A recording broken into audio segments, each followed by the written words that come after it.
안녕하세요. 3월 30일 비트코인 시황 보겠습니다. 일단 시황 보기 전에 제가 텔레그램 방에 말씀드린 빙X 이제 트레이딩 대회가 있죠. 이번에 이제 제가 보내드린 링크로 가입하시는 분들은 제가 트레이딩 룸을 따로 만들 거예요. 트레이딩 룸을 만들어서 이 채널에 초대를 해 드릴 거고, 제가 이제 이 대회를 참가하시는 분들이 조금 더 안전한 매매를 할 수 있게 뭐 실시간 시황 같은 경우 시황들을 이제 지속적으로 계속 공유를 해 드릴 거고요. 그 다음에 이제 제가 만든 전자책이 있죠. 전자책이 있는데 트레이딩 룸에 들어오신 분들에게는 전자책 내용을 주차별로 조금씩 공개를 해서 트레이딩에 대한 어느 정도 기본 개념, 제가 사용하는 뭐 파동이나 패턴 같은 것들에 대한 내용들을 조금씩 공개를 해 드릴 예정이니까 많이 들어오시면 좋을 것 같습니다. 뭐 전자책 외에도 제가 나중에 혜택 같은 경우에는 조금 더 추가를 할 예정이고요.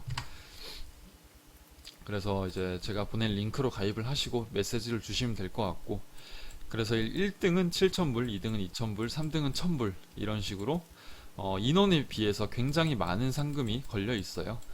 인원은 100명 내외라고 하는데 예상 수치가 상금은 10,000불이죠. 그래서 이 인원으로 이런 것들이 이런 10,000불이라는 상금이 나오기 쉽지 않다. 그래서 한번 오셔가지고 내 실력이 어딘지 어느 정도로 수익률을 낼 수 있는지 한번 매매를 해보시면 나중에 큰 경험이 될 거예요. 이제 대회는 이렇게 마무리하고요. 그 다음 비트코인 볼게요. 비트코인을 보게 되면 일단은 어제 제가 교육방에 올려드렸던 내용이 하나 있어요. 교육방에서 이제 이런, 잠시만요. 교육방에 어제 이런 파동을 말씀드렸고, 얘가 만약에 이제 1, 2, 3, 4, 5파동으로 4파를 찍고 5파동 상승이 나온다고 하면 이제 큰 B파동이 마무리됐을 가능성에 대해서도 말씀을 드렸고요. 이 말이 무슨 말이냐고 하면 이제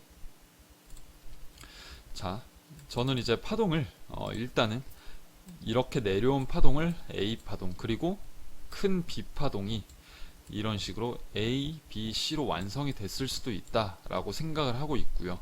그 다음 마지막으로 큰 C파동이 남았을 수 있다라고 생각을 하고 있습니다. 이게 이제 어떻게 이제 과정이 어쨌든 A파동이 나오고 그 다음에 파란색 A파, 그리고 이제 파란색 B파가 나온 이후에 파란색 C파동이 어제 1, 2, 3 그리고 올려드린 대로 4파를 만든 이후에 5파를 찍었고요. 이제 이게 이제 파동의 마지막 종착지라고 한다면 이제 이 고점을 넘어서는 움직임을 보여주면 안 되겠죠. 그래서 이 위치에서 이제 하락이 나왔고 큰 하락이 나온 이후에 약간의 반등이 나오고 있어요. 근데 이제 이런 파동이 맞다고 가정을 하면 어쨌든 이런 위치에서 한번 반등이 나오더라도 다시 한번 이 위치를 깨고 흘러내리는 모습을 보여줘야 한다. 그래서 이제 최종적으로는 이런 이제 5파동을 만들면서 5파동을 만들어 주면서 이 10파동을 만들어야 된다라고 생각을 하고 있고요. 그래서 이제 볼 수 있는 비율 같은 경우에는 자, 이렇게 1대1 비율인 26,900 정도가 나올 수 있고, 이런 위치에서는 한번 반전을 맞을 수 있는 자리가 되겠죠. 그 다음 다른 자리라고 하면 이런 하락 추세 라인에서 또 내려온다면 반등이 가능한 위치라고 보고 있습니다. 어쨌든 이런 하락에 대한 조건이 성립이 되려면 지금 나오는 반등이 이런 고점을 넘겨주는 것은 조금 이런 시나리오에 대한 확률이 굉장히 낮아지고요. 어쨌든 지금 반등을 하더라도 이런 식으로 재차 이 28,000 부근을 깨고 내려오는 모습을 보여줘야 한다라는 게 제 생각입니다. 그리고 이제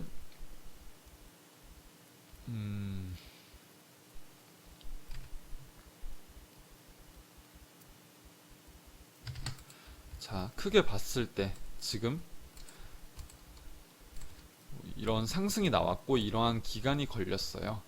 우리 차트는 이제 제가 예전에도 말씀드렸는데 기관과 그리고 가격으로 형성되어 있는 차트죠. 형성되어 있는 게 차트죠. 그래서 이제 이런 상승을 만들어내면서 이 정도의 가격을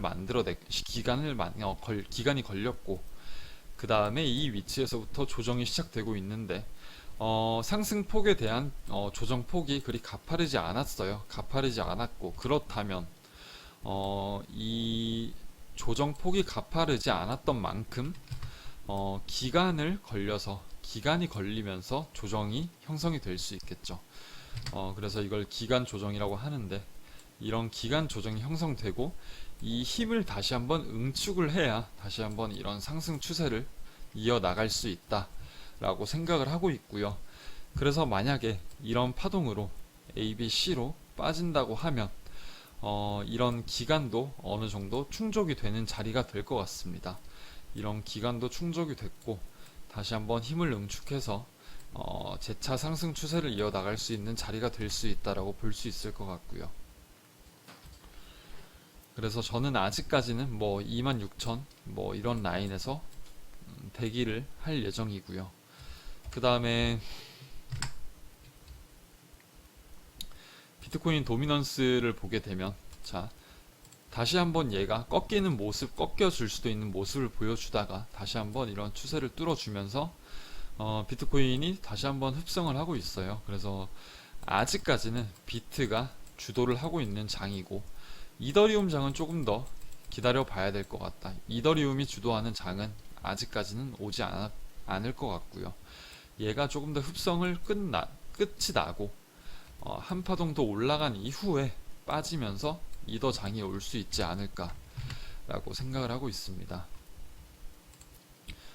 테더 도미넌스 같은 경우에는 이제 반등을 할 수 있는 위치에서 반등이 나왔고, 그 다음에 여기서 다시 한번 하락이 나온다고 하면 이렇게 이 넥라인을 돌파하면서 재차 테더 도미넌스가 상승을 이어나갈 수 있고, 만약에 이런 식으로 테더 도미넌스가 형성이 되면 비트코인은 이런 식으로 한번 반등이 나왔다가 빠지는 그림이 나올 수 있겠죠. 얘는 이런 식으로 빠졌다가 올라가고, 얘는 올랐다가 빠지는 그림이 나올 수 있어서 이런 테더 도미넌스도 같이 비트코인 움직임과 같이 보면 좋을 것 같습니다. 그 다음에 이제 제가 눈여겨보고 있는 코인 같은 경우에는, 자, 일단은 리플이 이번에 굉장히 큰 상승을 만들어 냈는데, 일단 얘가 이제 구 메이저이기 때문에 어쨌든 리플 이외에도 에이다나 그리고 뭐 이더리움 클래식 같은 경우에는 한번 상승을 이어나갈 수 있는 충분한 움직임을 만들어 주고 있다. 저번 영상에서도 말씀을 드렸었죠.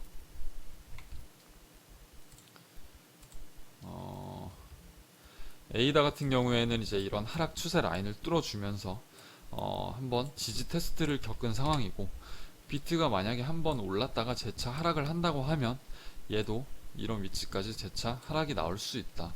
그러면 이런 위치는 좋은 매수 타점이 되고, 손절은 짧게 이런 위치에서 잡아야겠죠. 왜냐하면 이런 위치를 깨고 내려간다고 했을 때 여기까지 열려있기 때문에 손절은 무조건 여기서 해야 된다. 얘가 다시 한번 지지 테스트를 내려오면 굉장히 매력적인 매수 자리다 라고 볼 수 있을 것 같고요. 에이다는 지금 에이다는 조금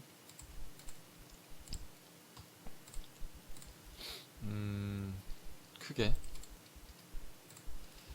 ABC ABC로 보기도 애매하고, 얘는 새로운 추세가 터진 걸로 보고 조정이 나올 때 이런 매물대 근처에서 잡는 게 베스트일 것 같습니다. 자, 쭉 보시면 이제 이렇게 지지를 받고 저항을 받고 지지를 받았던 이런 매물대에서 내려온다고 하면 매수를 받아볼 수 있을 것 같고요. 그 다음에 제가 이제 눈여겨보고 있는 게 DYDX를 굉장히 눈여겨서 보고 있고, 제가 저번 영상에서도 설명을 드렸을 거예요. 이런 위치,